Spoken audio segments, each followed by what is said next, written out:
You're listening to Big World Network.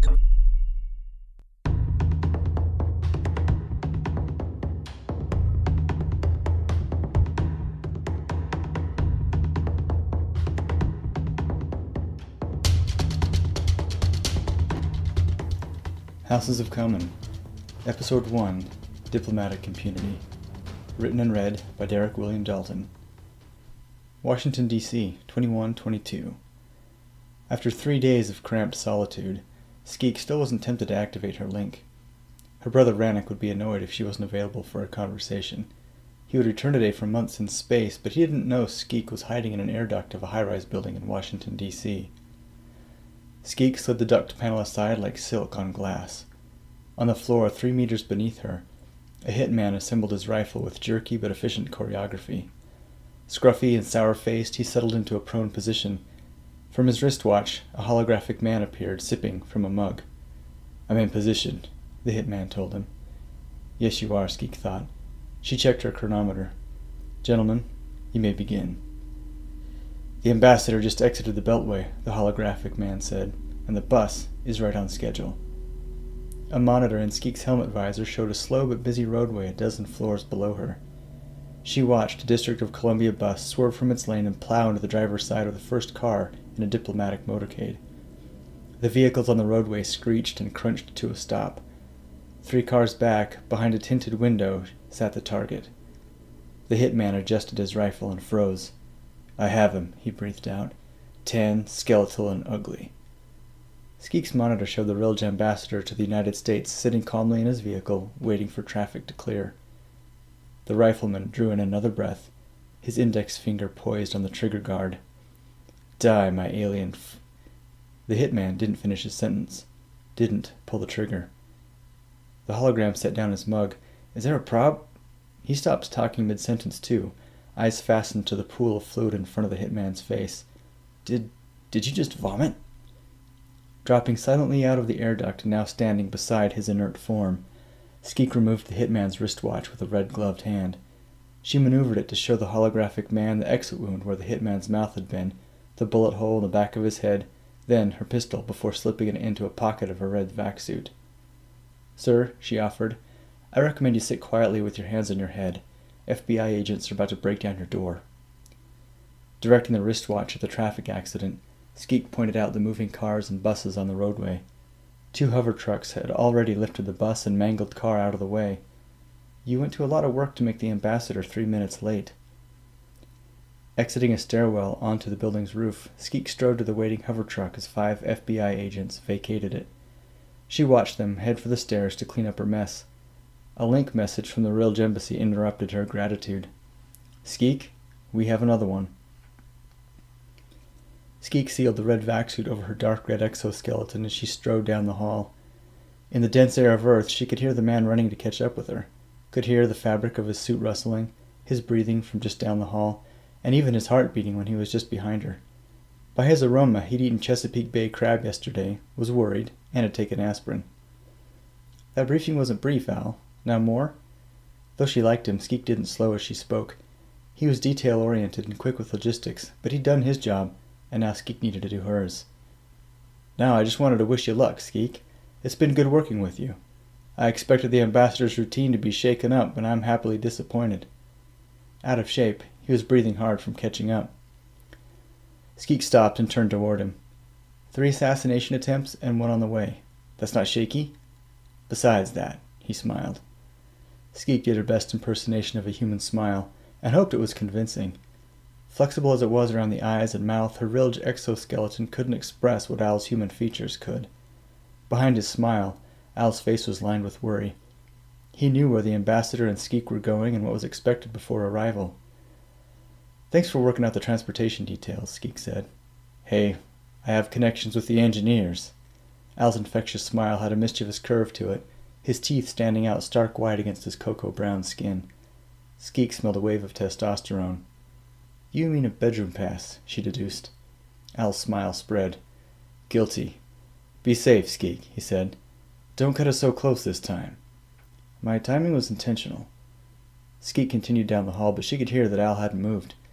She turned again and waited for the rest of what he had to say. His eyes flicked across Skeek's rows of spines, most of them longer than 10 centimeters. 2 rows ran up her back, angling off to the side, similar to her chest. They thrust out from each elbow and protruded from the front of her upper knees and the back of the lower.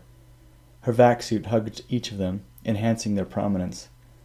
Shorter spines extended from the edges of her cranial plate, wrapping around, pointed alternately up and down. But his scan was cursory, not showing the revulsion of those unfamiliar with real females. Skeek didn't blame them, aware that her skeletal timbre and blood-red hue bordered on macabre to humans. She appreciated all the more that her strangeness didn't derail Al's question, and that he could be candid with her after such a short time. "Is this necessary, Skeek? The moon?" "The ambassador knows what he's doing, Al. So do I."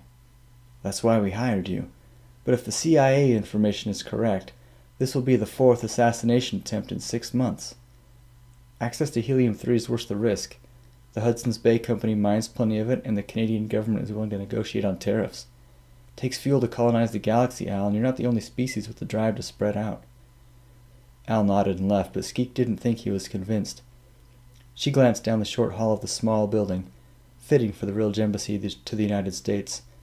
Her home planet was small, the population smaller. She and the ambassador were the only Ridge at the embassy. When not terraforming another planet, her brother Ranyk was the only other in the whole capital sprawl. The entire galaxy only contained 3 million of her species. "Something here doesn't fit. We're not politically important, and we're economically irrelevant. The ambassador shouldn't even need a head of security. What do we have that's worth an act of war? Did our colonies cross someone else's? The ambassador and I need to have a frank talk on our return, maybe involve some of our own Iriscan agents. For now, time to show another assassin how this is done." Earth orbit, 2122. As Ranyk's starship neared, Earth distinguished itself from the stars beyond, a growing blue and white crescent. From the pilot seat, Ranyk soaked in the symbolism of a lone planet in the black. Pale blue dot. Makes border disputes and religious disagreements, and being annoyed with that blowhard in accounting, seem a little pre-Renaissance and post-lobotomy. The small orb in his view screen teemed with vivid organisms. Only a fraction of them human, but still a striking contrast to the rarity of life in the galaxy. It blurred his sense of self to be part of something so rare yet numberless, and thinking on it deeply made him wonder if vertigo was a good word to apply to emotions. Introspection was like a favorite vac suit. Pondering the science of life, working the math in his head, and personalizing the effects were all second nature to him. Not all at once or for an extended time, though. His attention wandered more than he and his starship, especially when near enough to Earth for live communication feeds. His sister wasn't responding to his link messages, so he scanned interplanetary signals and found his favorite band. They had played the Mariner Valley on Mars last week, and the signal was still bouncing around among satellites. A hologram of the concert flashed over his control panel. He started to celebrate his luck, but was cut off. The image of the musicians and their acoustic perfection was replaced by a large container of refined and processed food held by a shirtless human male. His face was not shown, and corporate logos were tattooed across his hormonally enhanced and well-oiled musculature. A swanky, synthesized saxophone completed the scene. Ranyk sat up, reaching for the controls to skip the advertisement, but found them locked out. He tapped them again, and seemingly in response the man flexed his arms and made his pectoral muscles dance rhythmically. Ranyk tried to mute the sound, but the advertisement has commandeered his entire communications array. The ad finally ended. Ranyk noted the bulging man hadn't actually eaten anything, and his annoyance increased when he realized the opening of the concert was over. Biological needs tied sensationally to a commodity? I can overlook that. It's the foundation of capitalist America. But the illegal system override and poor concert etiquette? I think an RSVP of technical difficulties and vandalism is in order. Ranyk leaned forward to analyze the signal and found the satellite responsible. It belonged to one of the media, nutrition, and pharmaceutical conglomerates. Though he was 300,000 kilometers out from the offending satellite, he made a minor course adjustment to match its future location. Ranyk stood, snapped on his helmet, and made his way to the unpressurized and gravity-free cargo bay at his ship's bow. From the workbench, he grabbed the recycling bin and with a careful hand set leftover bolts and broken rivets to hover in front of the cargo door. He soon completed a sculpture from lazily spinning metal objects numbering over 1,000. A human fist with an erect middle digit. That's gallery-worthy, he decided, then bent his attention to his new enemy, From Hell's Hardware, I stab at thee. Ranyk returned to the cockpit, opened the cargo bay door, and tapped the braking thrusters. Inertia carried the hardware store junk out of the cargo bay, the parts rocketing through space in perfect formation. Another course adjustment, and Ranyk had a new approach vector to Earth. 4 hours later, in close Earth orbit, Ranyk checked his chronometer and isolated a video feed of the offending satellite. The sun bathed it in the blistering radiation. Sparkling light reflected from Ranyk's metal sculpture was the only warning before it shattered the satellite's solar panels into glistening blue powder. It bored holes into one side of the fuselage, and ragged overlapping craters erupted from the other. The satellite began a slow spiraling descent to an incendiary end in the atmosphere of Earth. My first art show, documented for posterity.